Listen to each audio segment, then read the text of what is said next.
大家好，我是 J， 今天又要来分享我在菜市场的战利品，因为我现在已经进阶到用这个推车来买菜了，所以再用一集来分享我今天买的东西。那我先把东西一个一个拿出来，那一样同一个袋子就是同一个摊贩的，但我今天其实只跟2个摊贩买，一个是卖菜的，然后一个是卖水果的。因为我水果买比较多，所以它的袋子比较多一点。好，这是我买菜的那个摊贩的。好，接下来都是同一个摊贩。买了砂糖橘、柠檬、火龙果、苹果，还有香蕉，买了很多香蕉香蕉放在最上面还有我还跟一个卖芭乐的摊位买，因为我都习惯吃他的芭乐，所以总共是3个摊贩一个卖菜的，然后2个卖水果的。那带大家来看我今天买了什么，我总共花了770元。那在蔬菜的部分，它是350元。我买了红梗苋菜跟白梗的苋菜，还有1包豆芽菜。那他还送我一点点葱，然后我买了它的全部的白玉马铃薯，因为它就剩这一些。那白玉马铃薯它是90元1斤，那这边总共是120元，共11颗，所以平均1颗大概是11元。那这个就是全家那个澳洲的白玉马铃薯，全家卖1颗是25元，所以你在菜市场你可以买到非常便宜又好吃的白玉马铃薯。好，这就是第一个菜贩买的一个内容。接着带大家来看第2个水果摊我买的东西。这边是我买的香蕉，大家知道我每个礼拜都会买很多的香蕉。这边我总共买了1、2、3、4。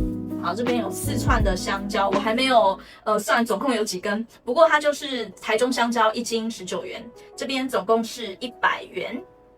好，接着我又买了柠檬，那这柠檬大家可以看到是黄皮的，它老板说其实它只是放在室温比较久，所以它变黄色的。那它算我便宜，就是柠檬它算我35元1斤，那这边总共是34元，有5颗，所以1颗大概平均是7元。好，接着我又买了我最喜欢的砂糖橘，它这砂糖橘真的比较贵一点。它是澳洲进口的，然后1斤99元，这边总共是173元，总共10颗，所以1颗呢大概是17元，虽然有点贵，但真的很好吃。好，接着我买了火龙果，火龙果它就是直接算3颗100元，所以这边100。那苹果一样是4颗100元，它不是称重的。那最后一个摊位就是我习惯吃的那一间芭乐，它这个叫做帝王芭乐，那这个是5颗算100元。所以大家可以看到这边全部的食材加起来是770元。这次香蕉我不会马上冰到冰箱，因为老板说它其实还有一点点绿绿的，所以如果再放个1天的话，它变得比较黄，会比较好吃。那到时候我再放到冰箱里面储藏。毕竟现在冰箱也被我冰满了。这个是柠檬，然后上次还没有吃完的玉米笋，还有南瓜。那这个是刚刚的苋菜，我用豆浆布把它包起来，比较不会受潮烂掉。这个是在阿庆师那边学的。好，然后这边就是火龙果，里面有白玉马铃薯，然后这个是学生送我的柳橙香吉士。那下面我冰了芭乐，然后砂糖橘，还有苹果。租屋族通常都只有这一种小冰箱，其实我的还算比较大的，有一些租屋处它的冰箱是单层的，就根本就没有办法冰很多东西，这就是租屋族的痛吧。今天的午餐就来吃个马铃薯，然后配炒菜。这次我把马铃薯直接拿下去蒸，大概1杯的水应该就够了，毕竟小小1颗而已。在等待马铃薯蒸熟的过程，我开始洗菜、备料、切菜，然后一边听着 podcast， 然后炒菜。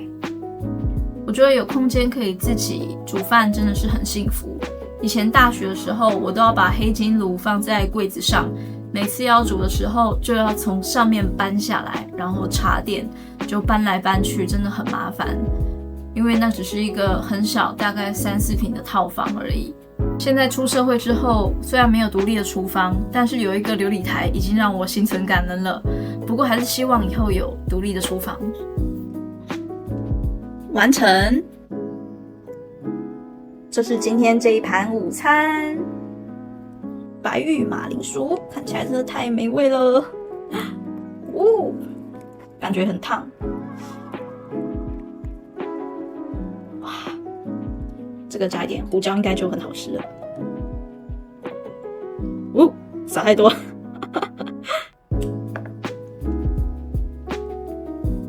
赶紧来品尝一下炒豆芽菜。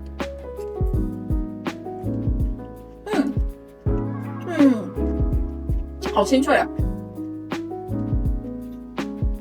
玉米笋，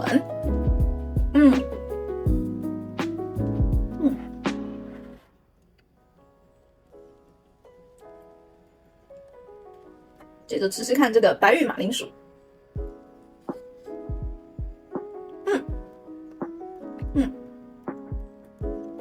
跟全家的味道一模一样，只差没有把它再烤过而已。但这个白玉马铃薯用蒸的就非常好吃了。有些本土的马铃薯蒸了之后，它单吃会有一点点苦苦的，但有时候不会，就很容易踩雷。听说那苦苦的是代表毒素，所以每次吃就有点怕怕的。可是如果是本土的马铃薯，我觉得用来炒的话，就是我常常分享那个日常料理，如果用来炒的话，就比较不会有那个苦味，就是把它切丁切小小的，这样炒就不会有苦味。不过这种白玉马铃薯，它用蒸的，然后单吃的话就不会有苦味，就很好吃。那如果大家想要自己开火，但又觉得顾那个火很麻烦、很浪费时间的话，也可以透过微波炉来把食物煮熟。等等我会分享一道完全用微波炉做的早餐。其实步骤非常的简单，首先我会把白玉马铃薯洗一洗，放到盘子上，直接送进微波炉，高火大概7分半就会非常的熟了。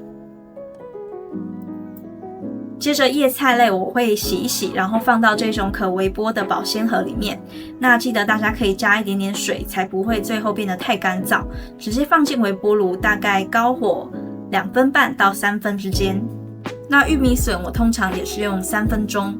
接着你就马上得到一盘热腾腾的早餐了，完全不用顾火，非常的方便哦。大家可以试试看。如果觉得吃不饱的话，那就再吃一点水果，既便宜又健康。虽然台湾的早餐店很多，外食也很方便，而且都很美味，但我觉得出于健康还有经济的考量，开火真的是一个很棒的选择。而且台湾的农产品很丰富，我们完全没有物资匮乏的问题。我觉得开火其实也不会花太多时间，我们不必每天都开火，1个礼拜煮个3次也很棒。如果你也想开始自己准备食物的话，欢迎跟我分享心得。中秋节到来了，在这里祝大家中秋节快乐，月圆人团圆，开心的吃柚子、烤肉还有月饼吧，但不要吃太多哦。请大家按赞、订阅、分享、开启小铃铛，我们下次见。